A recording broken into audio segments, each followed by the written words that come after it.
The Washington Post report on the Vermont utility company came just hours after the president-elect praised Vladimir Putin for his decision not to retaliate against new U.S. sanctions. In a tweet, Trump said, "I always knew he was very smart." Meanwhile, new reaction from a former member of the Mormon Tabernacle Choir on why she resigned in protest to performing on Inauguration Day. Here's what she told my colleague Steve Kornacki yesterday. There are a number of people that feel that going out to sing for this particular candidate expresses conflicted message that might undermine the beautiful message that choir has for so many decades worked so hard to cultivate with so many people. I guess it's not just America's choir, it's also the world's choir too. For me, this is a moral issue where I'm concerned about our freedoms being in danger as time goes by. Let's bring in Pema Levy, reporter for Mother Jones, and Caitlin Huey-Burns, political reporter for Real Clear Politics. Ladies, thanks for joining us today. Pema, let me start with you. The president-elect has yet to respond to the Washington Post report on spyware found on the laptop at the Vermont utility company. But with this new renewed focus, if you will, on the safety of the country's electrical grid, how might this change the way Trump views these intelligence reports? You know, I think that so far Donald Trump has sort of been in a state of denial about Russian hacking, about Russia's role and their posture toward the U.S. He's sort of taken on this almost fanboy persona when it comes to Vladimir Putin, saying he's very smart, saying that they can work together. And I think that this will be a challenge to him. I think that the actions that Obama took, as well as this most recent revelation, will really test, Trump's ability to look the other way. And I think when he takes office on January 20th, there'll be a lot of really hard decisions, and it'll be really interesting to see how he goes. But this definitely makes it harder for him to continue to cast doubt on Russia's role in the election and their approach to the U.S. in general. Let me bring you in, Caitlin. Do you expect a change in Trump's outlook once he meets with intelligence officials next week? Well, what's interesting about that meeting is the question about what will be new in that briefing. Remember, the Obama administration has been talking about this issue since the summer, and the Trump transition team says that they will assess after their intelligence briefing next week. In some ways, it does give Trump the opportunity to kind of take a step back, hit the pause button for a minute, and say, the intelligence community presented a compelling argument.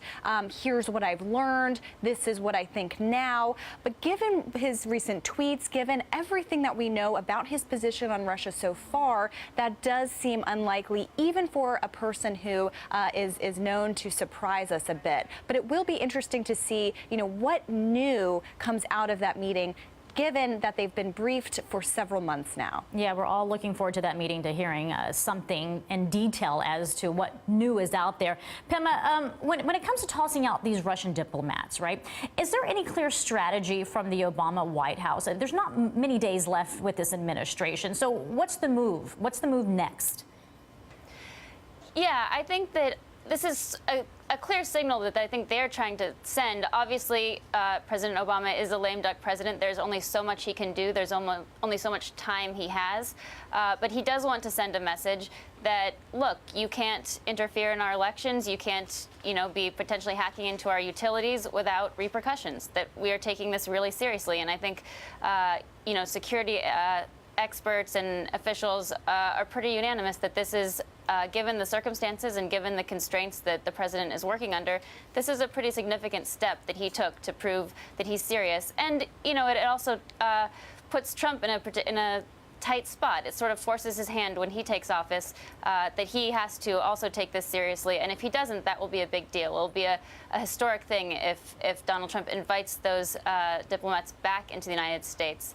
And so it sort of boxes in the next president and also sends a signal that this is serious and that we're taking it seriously. Caitlin, any chance that he will reverse what the Obama administration has recently done? I mean, because he's been praising Putin at a time when Republican leaders are really siding with President Obama's response. You know, I think that's the biggest question heading into the new year as it pertains to this new transition. I think a lot of those questions will be asked and answered during the confirmation hearing for Secretary of State nominee Rex Tillerson. This is an opportunity for Republicans to voice their opposition to Donald Trump's policies, such as they are so far. And I think you'll see those questions asked to Rex Tillerson, who has been criticized by Democrats and Republicans for his connections to Russia and his previous opposition to sanctions against Russia while he was head of ExxonMobil. So I think that will certainly play out during the confirmation hearings next month.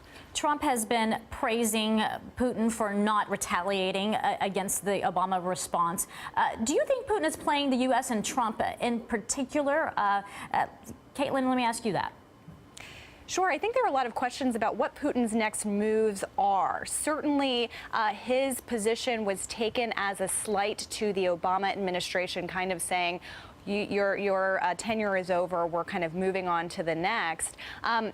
Remains to be seen, though, how Trump handles that. They are starting kind of a reset in relations, if you will. And remember, past presidents have tried to do this with Putin to little success. President George Bush, of course, President Obama talking about that, a now infamous reset. And they've seen the repercussions that have come out of that. Or I should say, Vladimir Putin's, going against what he's, doing some unfavorable things, and the annexation of Crimea exceptionally one of them. And so there are a lot of questions about how Donald Trump will handle those kinds of things when and if they come. But in particular on this hacking issue, Pema, do you think Vladimir Putin is saying, I'm going to back off. I'm going to wait for Trump to come in. We're not going to retaliate. But then yet we hear about, the electrical grid in Vermont possibly being hacked.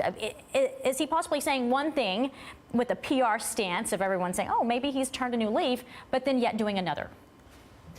Yeah, I don't think there's any evidence that in terms of actual, cyber activities targeting the United States that Vladimir Putin is pulling back at all. I agree with Caitlin. This is a slight to President Obama saying, you're not worth our time anymore. We're waiting for President Trump. And it is, I think, a hand extended to Donald Trump saying, roll back the sanctions against us, roll back these new impositions that President Obama announced this week. We can work together. I don't think that means that Vladimir Putin is going to entirely change his stance and Russia's stance towards the United States.